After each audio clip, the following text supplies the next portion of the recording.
Masalah boleh ada di luar sana, tetapi ketika kita masuk dalam rumah Tuhan, masalah itu tiada artinya dibanding dengan kasih Tuhan yang hebat dan yang dahsyat. Yang setuju katakan amin. Ya, kita sangat bersyukur kepada Tuhan setelah seminggu kita beraktivitas. Dan hari ini Tuhan mengumpulkan kita di rumahnya untuk kita bersekutu dengan Tuhan, memuji Dia, memberi kepada Dia, serta juga menerima daripada Dia. Dan kita akan pulang dari tempat ini membawa berkat yang berkelimpahan. Yang setuju katakan amin. Bapak Ibu Saudara, kerinduan Tuhan bagi setiap kita, biarlah setiap firman Tuhan yang saudara tangkap dari mimbar ini, engkau pakai membangun hidupmu. Katakan amin. Saya ulangi, pakailah setiap firman Tuhan itu membangun hidup saudara. Amin.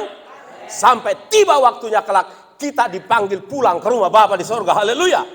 Haleluya. Baiklah, adapun yang menjadi tema kita hari ini yang saya terima dari gembala kita dari gereja ini, yaitu sudahkah Anda melayani? Wah, pertanyaan, temanya bentuk pertanyaan saudara-saudara. Sudahkah Anda melayani?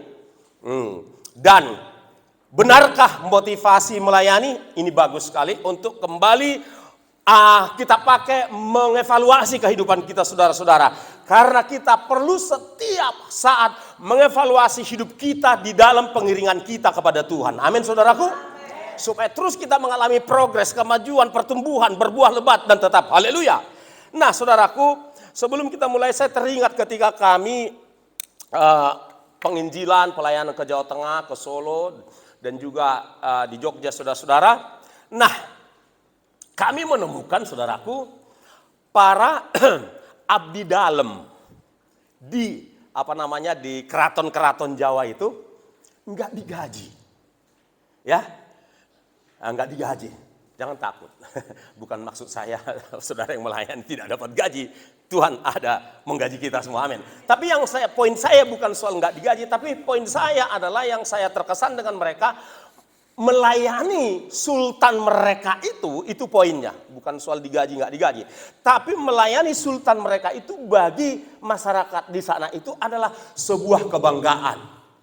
Itu dia saudara-saudara. Meski mereka tidak digaji oleh sultan, ya. Tetapi sebuah kebanggaan, hanya diberi kesempatan aja ikut melayani di keraton itu, mereka sudah bangga saudara-saudara.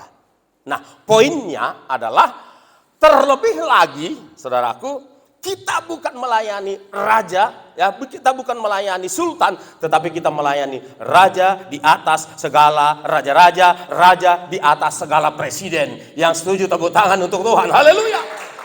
Nah, melayani itu berarti sebuah kehormatan. Katakan sebuah kehormatan. Melayani Tuhan itu adalah sebuah sukacita. Katakan sukacita. Saya mengalaminya saudara-saudara, meski sampai hari ini kami belum berkelimpahan secara materi, tetapi bagi kami adalah sebuah sukacita, adalah sebuah kebanggaan melayani raja di atas segala raja. Haleluya. Sedangkan melayani seorang sultan pun sudah menjadi sebuah kebanggaan. Apalagi melayani raja di atas segala raja. Haleluya. Oleh sebab itu saudara-saudara, biarlah firman Tuhan yang kita dapatkan hari ini memotivasi setiap kita untuk memberi diri dilayani. Amin. Melayani. Haleluya. Nah saudaraku, pelayanan itu adalah panggilan melekat pada setiap orang yang sudah diselamatkan. Saya ulangi. Pelayanan atau melayani Tuhan itu adalah panggilan melekat pada setiap orang yang sudah diselamatkan. Saya ulangi lagi, biar meresap dan tersimpan di alam bawah saudara, tersimpan di dalam perbendaharaan saudara. Melayani Tuhan adalah panggilan melekat pada siapa? Pada setiap orang yang sudah diselamatkan. Puji Tuhan. Nah, siapa di sini yang sudah diselamatkan? Angkat tangan. Yang sudah diselamatkan, kalau belum gak usah angkat tangan. Coba tinggi-tinggi tangannya, saya mau lihat. Dahsyat sekali Pak. Wow, semua ini siap melayani. Haleluya, tepuk tangan bagi Tuhan. Katakan, wuh! Aku siap melayani Tuhan. Aku siap melayani Tuhan.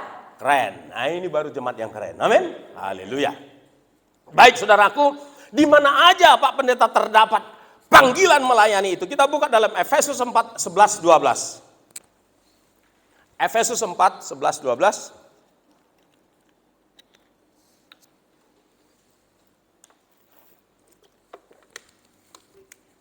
Dan saudaraku, semua kita memperkatakan, tidak ada yang pasif ya, semua mengucapkan.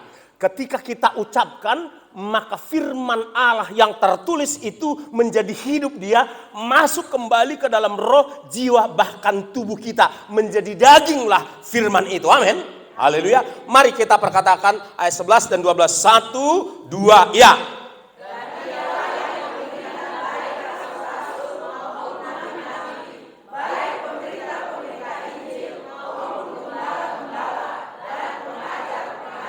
Tahan sebentar, ada 5 jawatan yang ditetapkan oleh Yesus untuk apa? Kita baca ayat yang ke-12. 1, 2, 3.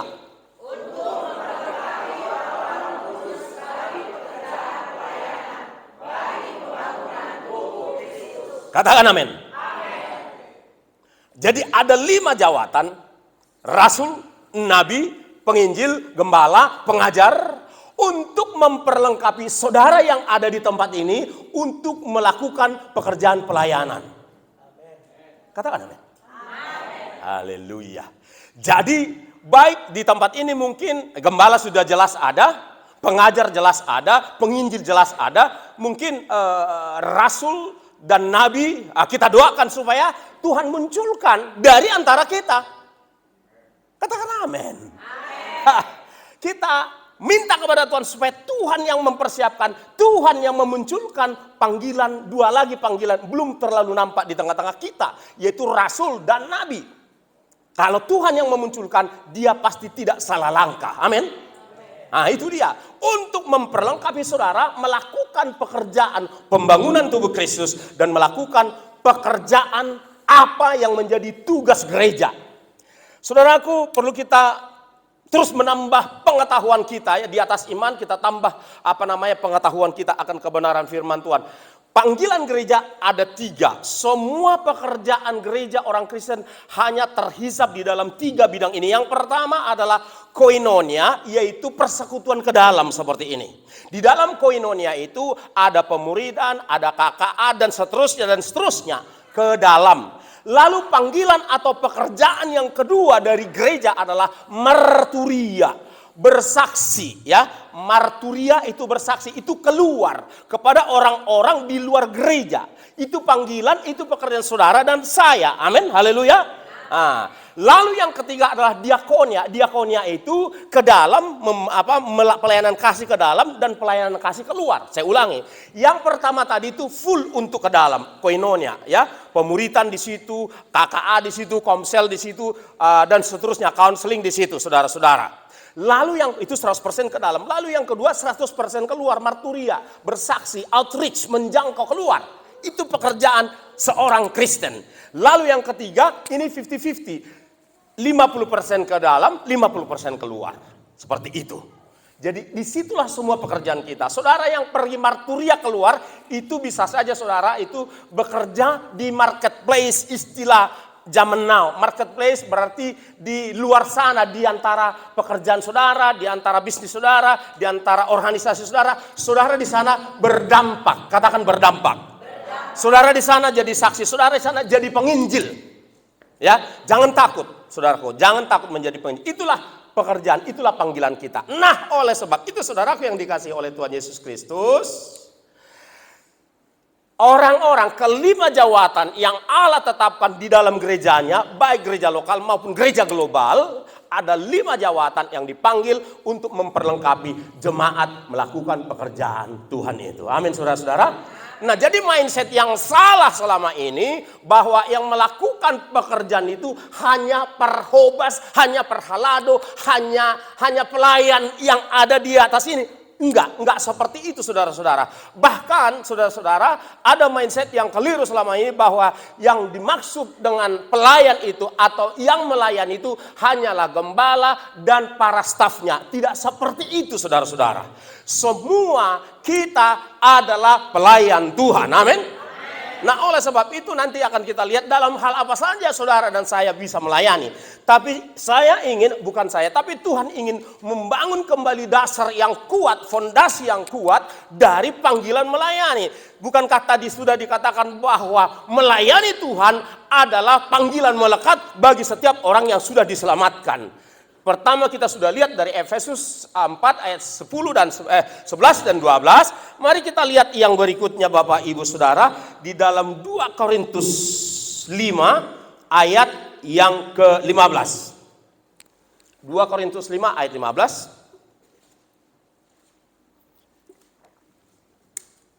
Apa dikatakan di sana? Mari, ini juga kebenaran yang harus kita perkatakan. Ini bukan sekedar pengetahuan, tapi kebenaran yang harus kita hidupi. 1, 2, 3. Dan Kristus telah mati untuk semua orang, supaya mereka yang hidup tidak lagi hidup untuk dirinya sendiri, tetapi untuk Dia yang telah mati dan telah dibangkitkan untuk mereka. Amin. Kristus telah mati untuk semua orang tanpa kecuali yang namanya orang, supaya mereka yang hidup, supaya saudara dan saya yang hidup. Siapa di sini yang hidup? Cepat angkat tangan. Cepat turun tangan. Berarti semua hidup, puji Tuhan. Hidup bukan sekadar hidup jasmani, tetapi hidup jiwa dan hidup roh. Amin. Tiga-tiganya kita hidup. Haleluya. Supaya mereka yang hidup, katakan, saya juga hidup, katakan. Saya juga hidup. Tidak lagi hidup untuk diri saya sendiri.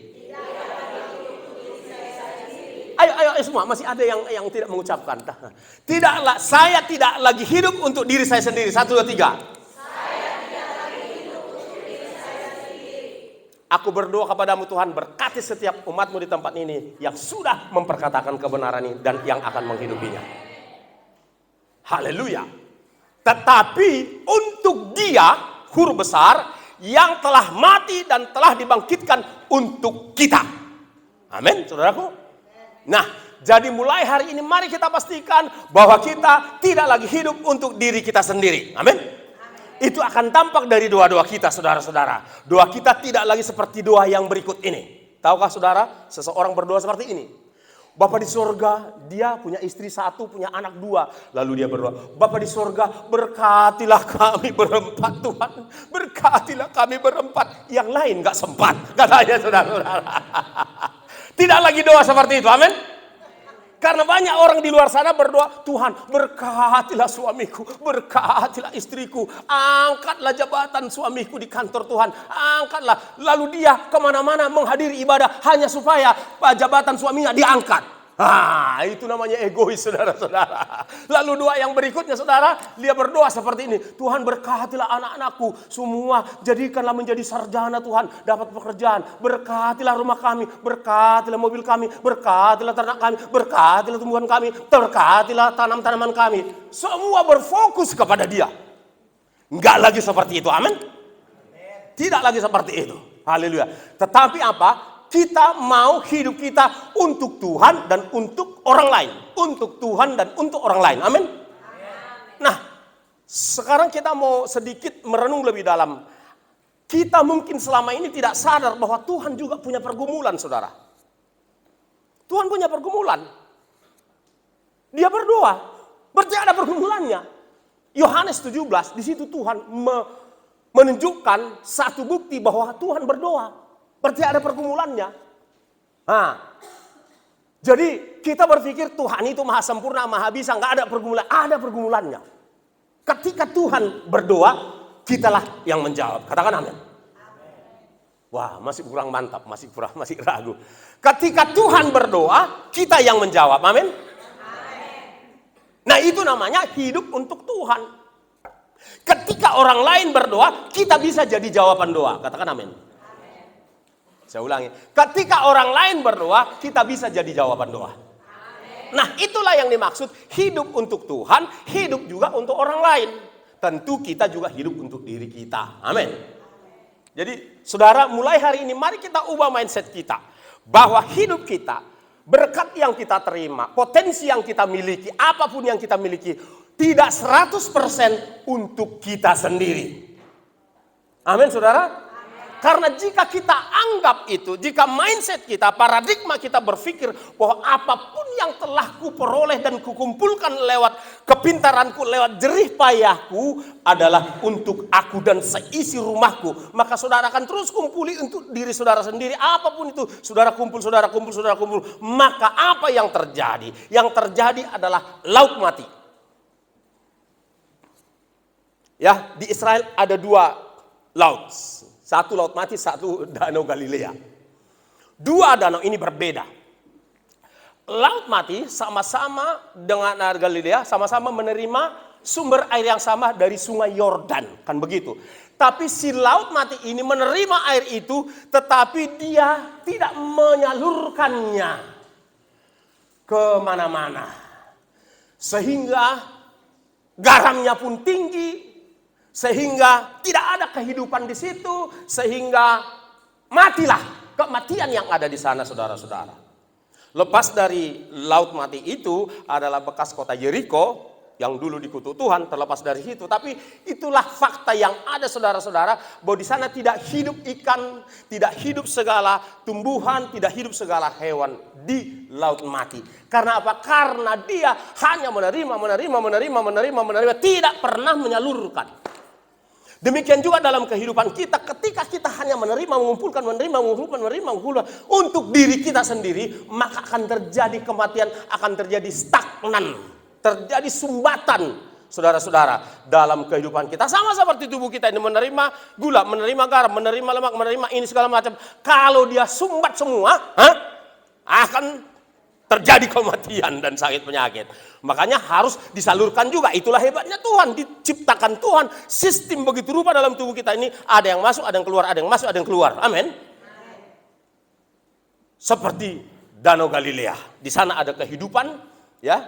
Di sana ikan hidup, ikannya bagus-bagus, ya, segar-segar, gemuk, dan seterusnya. Saudara, ini sesuatu yang serius. Jangan-jangan, ya, masalah yang dihadapi orang percaya, sakit penyakit, urusan ekonomi, urusan rumah tangga terjadi dalam kehidupannya karena terjadi sumbatan, karena hidup untuk diri sendiri. Tapi saya percaya di tempat ini tidak ada yang seperti itu. Amin. Nah, kita lihat ayat yang berikutnya, dasar dari firman Tuhan, mengapa melayani itu adalah panggilan melekat bagi orang yang sudah diselamatkan.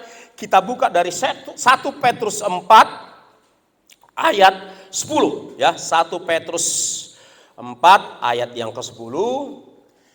Oke, kita perkatakan sama-sama semua.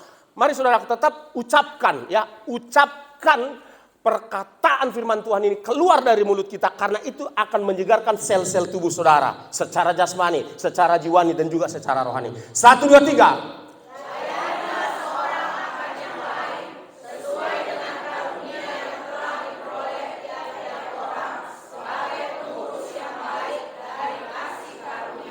Amin, haleluya. Ini bisa bernada perintah, bisa juga bernada dorongan, bisa juga bernada mengingatkan. Layanilah seorang akan yang lain sesuai dengan karunia yang telah diperoleh tiap-tiap orang sebagai pengurus yang baik dari kasih karunia Allah. Mari kita semua melayani. Amin. Nah, karunia-karunia itu banyak. Ya, kita akan lihat sebentar sebagian daripadanya. Karunia itu banyak. Tapi baiklah kita lihat dulu dari Roma 12 ayat 8. Ya, Roma 12 ayat 8. Ya. Mulai dari ayat 6 sampai dengan ayat 8. Mulai dari ayat 6. Ya. Kita lihat. Dan coba saudara cek yang mana yang Tuhan sudah taruh dalam diri saudara dari ayat 6. Saya akan baca buat saudara supaya fokus mengikuti. Oh, yang ini yang Tuhan sudah taruh dalam hidupku, gitu ya. Saya yang baca pelan-pelan. Demikianlah kita mempunyai karunia yang berlain-lainan menurut kasih karunia yang dianugerahkan kepada kita. Jika karunia itu adalah untuk bernubuat, baiklah kita melakukannya sesuai dengan iman kita. Ada karunia, ini masih berbicara karunia rohani, ya. Ada karunia bernubuat. Ya. Kalau saudara merasa mendapatkan karunia nubuat dari Roh Kudus, maka saudara perlu melatihnya dalam hadirat Tuhan, perlu mengasahnya dalam hadirat Tuhan. Dan latih dirimu untuk menyampaikan nubuat itu ketika sungguh engkau merasakan kuat Roh Kudus yang menyuruh. Ya, ketika engkau merasakan kuat Roh Kudus itu menyuruh. Kan begitu saudara-saudara, ya. Kuat, saudara mungkin coba tahan, tapi terus mengiang di hati saudara, di pikiran saudara. Itu berarti dari Roh Kudus. Ya. Jadi saudara kalau merasa ya enggak bisa juga kita klaim aku sudah ahli dalam karunia ini. Enggak seperti itu saudara. Karena ini namanya pemberian, gift, karunia. Itu tergantung kepada si pemberi, yaitu Roh Kudus. Kepada siapa karunia itu akan diberikan untuk membangun tubuh Kristus. Nah, oleh sebab itu, pastikan bahwa itu karunia nubuat contohnya itu datang dari Tuhan buat saudara. Maka gunakanlah itu, maksimalkanlah itu. Dan jagalah hubunganmu yang sensitif dengan Roh Kudus supaya nubuat itu tersampaikan karena disuruh Roh Kudus. Karena tidak ada dari satu orang pun manusia jadi ahli nubuat, enggak. Tidak ada ahli, jadi pakar dia, jadi skillful dia, enggak seperti itu. Tapi karunia itu akan keluar dari diri seseorang ketika Tuhan mau pakai. Contoh, karunia kesembuhan. Enggak selamanya saya berdoa langsung orang sembuh, enggak. Karena kalau tiap kali aku berdoa orang sembuh, aku yang hebat, bukan Tuhan yang hebat. Aku yang menyembuhkannya, bukan Tuhan yang menyembuhkannya. Tidak selamanya tiap kali aku berdoa untuk orang, kami punya kesaksian saudara, sudah ada 1, 2, 3, 4, paling enggak 4 sampai 5 pasang pasangan yang sudah lama menikah tapi enggak punya anak. Kami diminta berdoa, kan begitu saudaraku, oke? Lalu kami doakan. Ini kesaksian itu salah satunya di gereja GKPS Hang Tua sana. Sebulan kemudian hamil. 9 bulan kemudian melahirkan. Di Tomok juga begitu. Di Ambarita juga begitu. Ada juga orang Tarurung dan seterusnya. Nah, kalau saya merasa, saya itu yang hebat. Berarti saya terampil, saya terlatih, saya pakar. Enggak. Maksud saya, poin saya adalah bahwa karunia itu saudara-saudara diberikan, akan bekerja, akan beroperasi saat Roh Kudus ingin memakai kita. Amin. Haleluya. Jadi satu karunia rohani yang kita dapatkan di Roma 12 ayat 6 ini adalah karunia nubuat. Saya mendorong saudara, bagi saudara yang selama ini sudah Tuhan mau pakai bernubuat, berdoa sungguh-sungguh, berpuasa sungguh-sungguh, supaya engkau dipakai Tuhan dengan cara yang benar. Ya, supaya bernubuat juga tidak dengan cara yang kacau dan salah. Lalu karunia yang berikutnya kita mau cek. Oke, ayat 7, tolong. Oke, jika karunia itu untuk melayani itu melayani apa saja, ya? Pelayanan itu banyak. Nyapu gereja, saya memulai pelayanan itu nyapu gereja kecil sederhana di Ambon. Atapnya bocor, kemudian kursinya rotan kecil-kecil, kemudian dapurnya kotor, paritnya sumbat. Itu saya melayani, nggak peduli, saya kerjakan aja. Jadi apa saja pelayanan, ngutip ya kan? Tapi jangan pula, rupanya udah ada pelayanan di gereja ini, ngutip-ngutip sampah. Udahlah, kubuanglah sembarangan sampah. Enggak seperti itu juga, saudara-saudara ya. Jadi melayani, banyak pelayanan. Dalam hal ini melayani apa saja yang saudara bisa kerjakan dengan tanganmu, itu yang dimaksudkan di sini, melayani, to serve gitu ya. Jika karunia untuk mengajar, ini lebih khusus. Kalau tadi melayani yang saya dimaksudkan di sana itu lebih luas, tapi ini mengajar. Kalau saudara dapat karunia mengajar di sekolah minggu, mengajar di Komsel, mengajar di KKA, mengajar di STT dan seterusnya. Tentu mengajar di sini bukan tentu juga bisa mengajar di sekuler, saudara-saudara. Kemudian kita lihat karunia yang berikutnya, mana yang cocok dengan saudara, yang Tuhan sudah berikan. Jika karunia untuk menasehati, ya. Karunia menasehati, saudara belajar bagaimana menasehati yang baik, saudara-saudara, ya. Seorang yang dapat karunia menasehati, salah satu cirinya adalah dia tahan mendengar berjam-jam tanpa menyela. Itu dia ciri-ciri dari orang yang dapat karunia menasehati. Dia dapat mendengar sampai semua unek-unek dari orang dengannya keluar. Itu salah satu cirinya. Tentu yang ciri-ciri yang lain masih banyak, memberikan nasihat sesuai dengan kebenaran firman Tuhan dan seterusnya. Nah, karunia menasihati. Lalu yang berikutnya, siapa yang membagi-bagikan sesuatu hendaklah yang melakukannya dengan ada karunia membagi-bagi. Dia puas sekali, dia rasa kalau dia bisa bagi apa aja gitu. Kalau dia bisa bagikan apa aja, permen kah paling kecil gitu kan, aqua kah, apakah, dan membagikan hal-hal yang lain-lain. Dia senang, dia bagikan barangnya, dia lihat kawannya, oh dia nggak punya ini, dia bagikan. Itu ciri-cirinya saudara-saudara. Membagi makanannya, membagi barangnya, membagi sepatunya. Gitu. Ada orang seperti itu, ya. Ada orang seperti itu, saudara-saudara. Dia merasa puas kalau dia sudah mau bagi-bagi, kan gitu, saudara. Nah, itu juga salah satu karunia.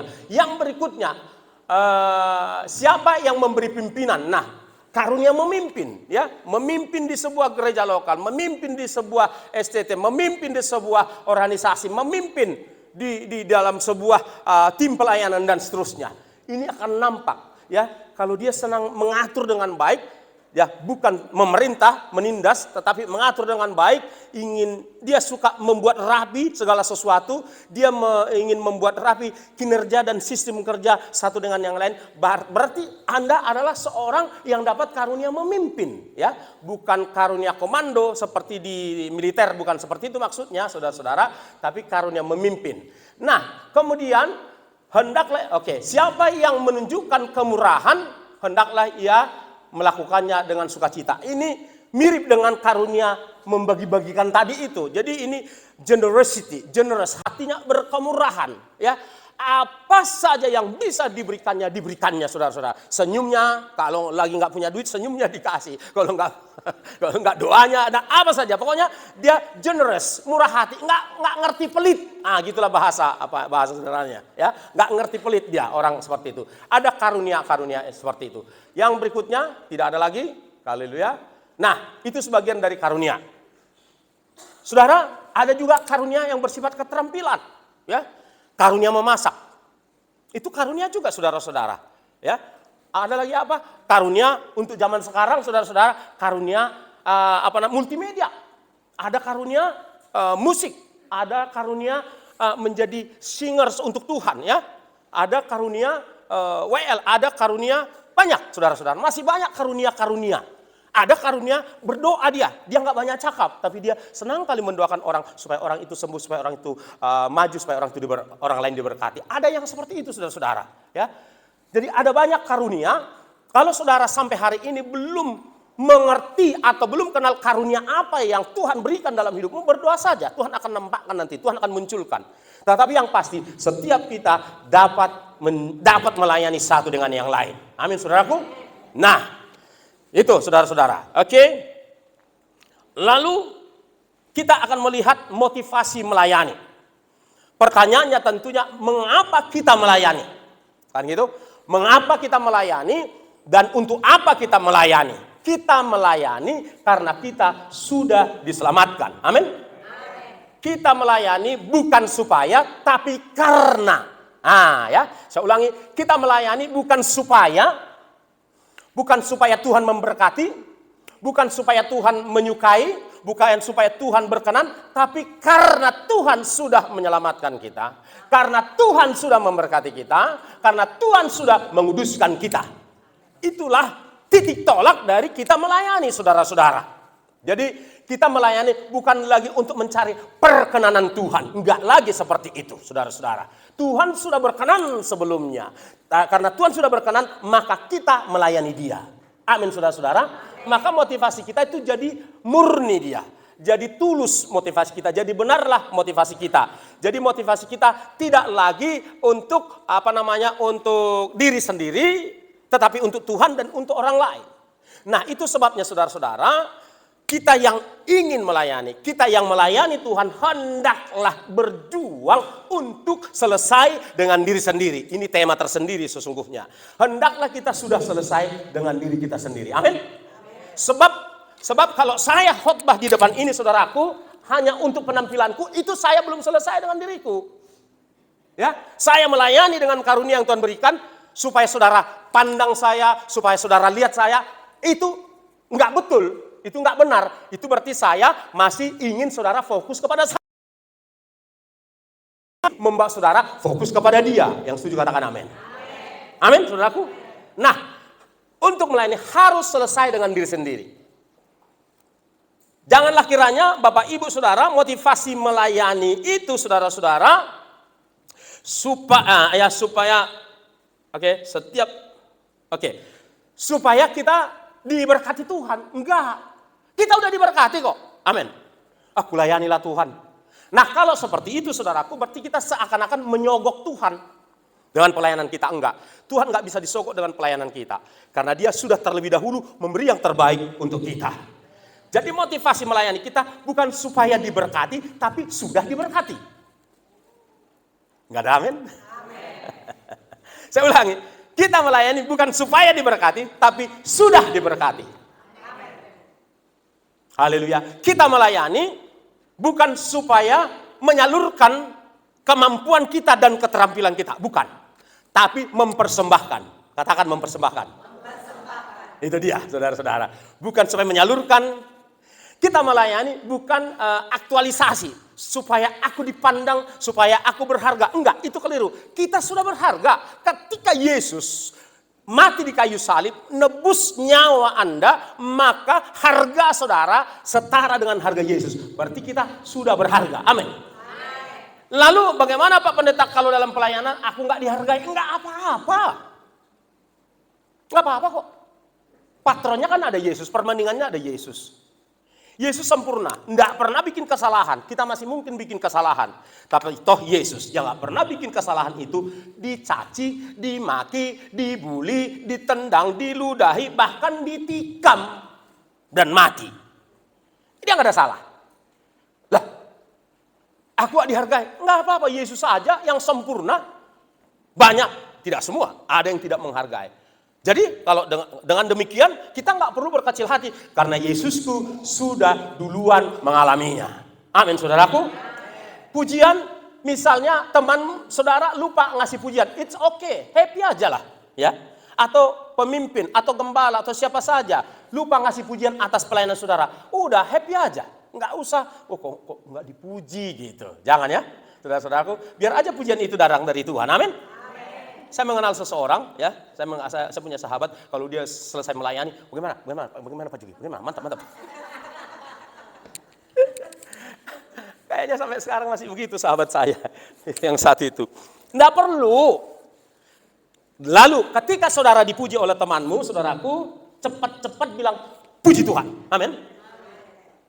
Kalau saudara dipuji, entah itu oleh gembala, entah teman, suami, istri, siapa saja, nggak usah. Tahu ya, yang 2 huruf itu GR. Nggak usah saudaraku, amin. Karena gini, sangat banyak peluang untuk kita dipuji ketika kita melayani pekerjaan Tuhan, melayani sesama dengan baik. Kita akan sangat mungkin dipuji-puji. Hati-hati, kita harus kita harus siap uji dan siap dipuji. Siap dipuji, ngerti maksudnya? Kita tidak lagi GR, kita tidak lagi mengambil pujian itu untuk diri kita sendiri, tetapi untuk Tuhan. Amin. Maka motivasi kita melayani itu jadi murni. Nggak dipuji, it's okay. Dipuji, puji Tuhan cepat. Nanti disambung dengan terima kasih. Jangan terima kasih duluan. Ya, jangan terima kasih duluan. Minda bagus loh kalau dia kayaknya sangat kuat dia dalam praise and worship. Terima kasih Pak Jogi. Jangan, puji Tuhan dulu. Terima kasihnya belakangan. Contoh. Amin, saudaraku. Membuat kita terus berjaga-jaga. Menjaga hati kita. Sehingga pelayanan kita itu murni. Sehingga kita tidak punya motivasi melayani yang salah. Melayani juga bukan untuk industri. Ya kan? Karena banyak di luar sana, pelayanan menjadi sebuah industri. Ya. Seharusnya pelayanan itu harus jadi kebun. Jangan jadi industri. Bedanya kebun, ya, kebun anggur dengan industri.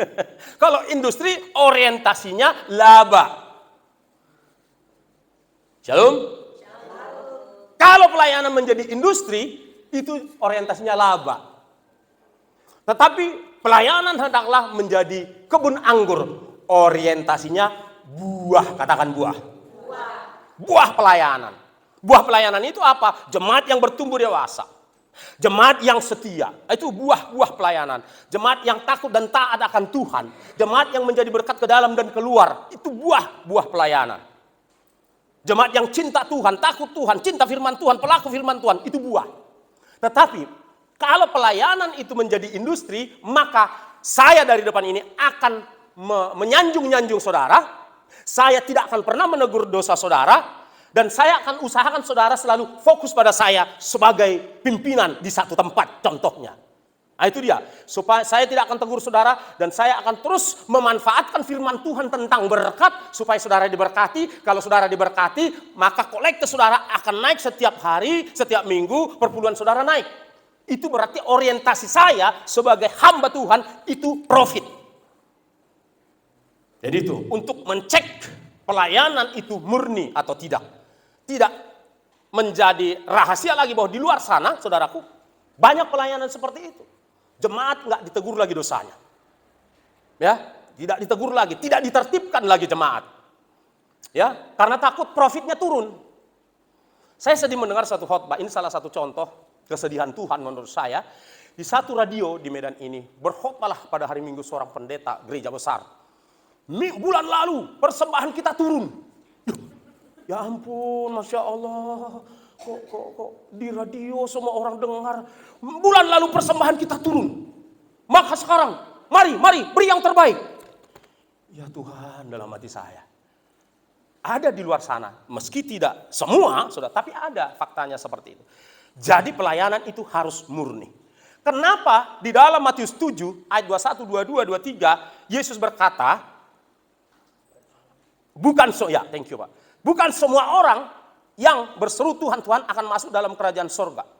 Pada akhir zaman banyak orang berteriak, bukankah kami sudah melayani, bukankah kami sudah bernubuat, bukankah kami sudah mengusir setan. Tetapi Yesus berkata, gak kutadaho, gak ku kenal kau. Siapa kau? Sok kenal kau, SKSD kau sama aku, tak ku kenal kau, penjahatnya kau katanya. Kenapa? Karena motivasi melayaninya tidak murni. Amin saudaraku.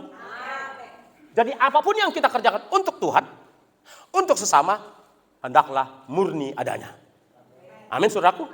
Pastikan murni. Seberapapun yang saudara kasih, jangan ada dalam bahasa Ibrani holong memperbuat, pamrih. Supaya supaya aku disenangi si anu.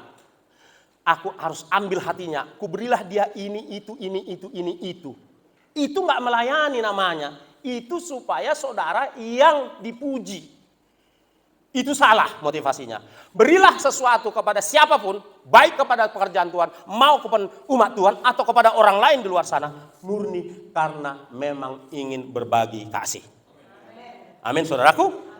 Jika tidak, pemberian saudara, maaf saya pakai kata ini, bau busuk dan menyebalkan hidung Tuhan.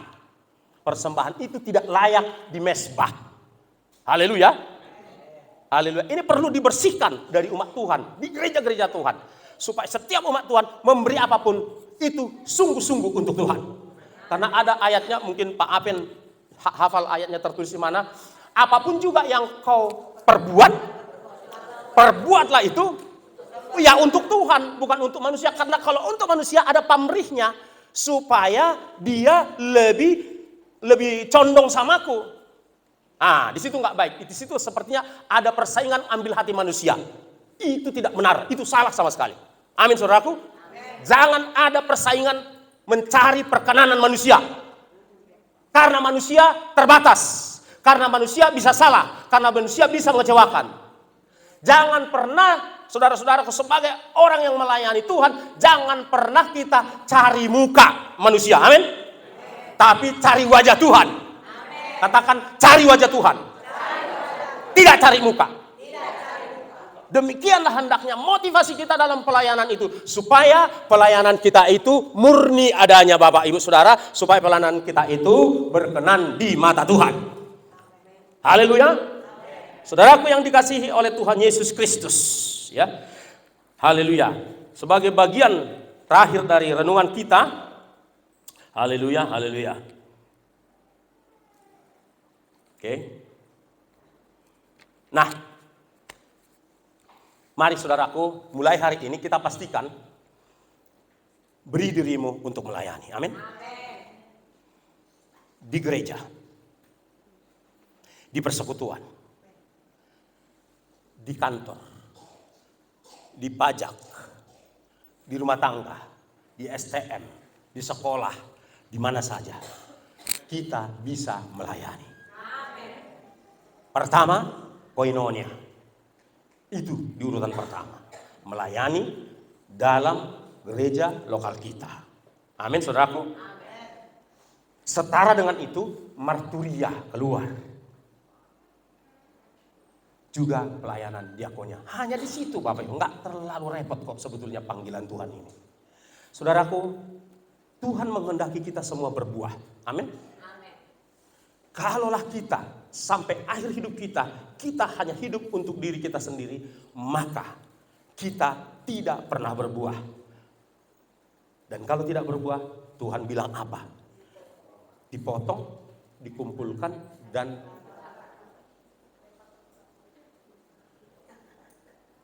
tidak ada satu perkataan yang tertulis, perkataan Tuhan dalam Alkitab itu yang tidak terjadi.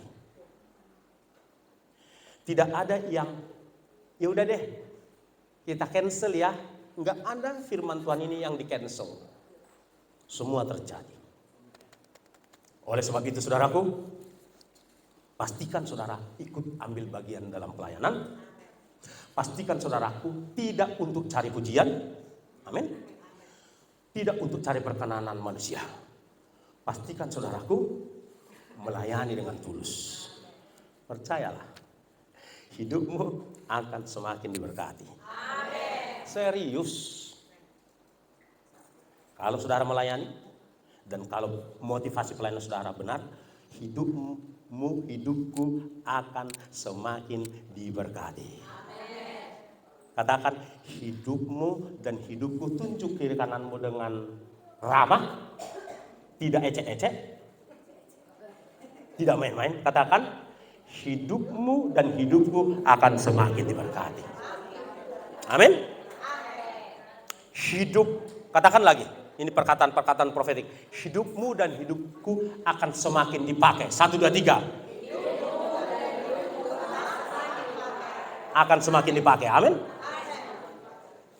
Senang gak dipakai? Haleluya. Haleluya. Saya sungguh bersyukur kepada Tuhan ketika Tuhan memanggil saya bukan karena saya mantap paten, enggak. Ya, sebenarnya ibu saya, mama saya bernazar ya. Jadi kami tuh ada 6 bersaudara. Tadinya sih 9, ada 3 yang dipanggil. Namun hiduplah 5 perempuan, 5 perempuan. 4 perempuan, 1 laki-laki. Jadi laki-laki ini paling besar, bandel. Mentang-mentang dia cuma satu-satunya laki-laki dalam keluarga. Dia, banyak anak orang lain yang pokoknya gitulah, gak enak bilangnya. Begitu. Jadi masalah terus. Datang ibu kami suatu hari, dia dalam hatinya berkata, dalam bahasa daerah dikatakan begini, saya terjemahkan dalam bahasa Indonesia. Tuhan, dalam hatinya nih, kalau lo kok kasih 1 lagi laki-laki. Karena menurut pikirannya barangkali kalau 2 laki-laki enggak sebrutal ini anak ini gitu kan. Kalaulah kok kasih 1 lagi laki-laki, terserah. Tuhan mau ambil jadi hambamu, terserah. Gitu kata Tuhan. Ya tunglea masa danai bawa Tuhan. Molo nang gua tomu pega benakosom lomom. Kalau engkau mau ambil jadi hambamu, terserah Tuhan katanya. Sebulan kemudian hamil. Setelah jarakku dengan yang di atasku 4 tahun. Kan gitu saudara-saudara, hamil. Lahirlah anak ini tanggal 5 Maret tahun 59.